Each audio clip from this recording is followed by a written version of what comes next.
When I was in probably in grade school, uh, I I started getting interested in art, and uh, I found that I was pretty good at drawing. And like as you're growing up, kids are also insecure about everything. It's just like when you have one thing you're good at, then you want to develop it because gives you some identity, or it makes you feel like you have some value. And so art was mine. Also, as a kid, I loved building things. So I'd build little forts and all these little things. I built a house for my dog and cat once, where the dog was down below and there was a little ramp where the cat could go up above. And so I was always doing stuff like that as a kid. And so when it got to time to choose between art and architecture, I kind of thought, probably the mix of the two, for me, made more sense. So I went into architecture, but I've always felt more like an artist than an architect. Mm-hmm. I think a lot of architects think of the architecture as the art, and then if you put art in it, fine.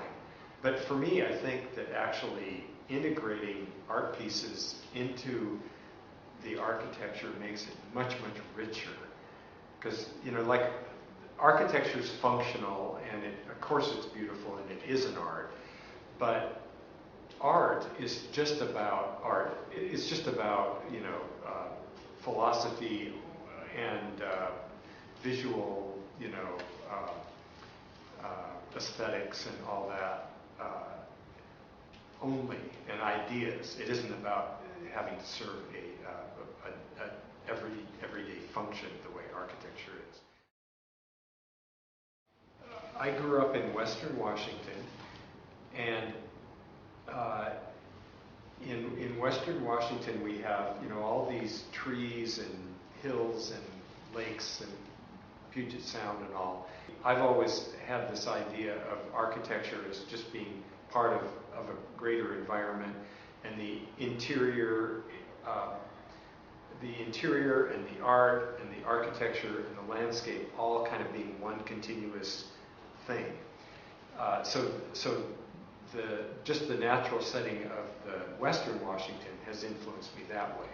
I've also been very influenced by Mount Rainier, because we have this big monument that is a natural monument, but people always frame their houses with a large window facing Mount Rainier. So it's like a picture.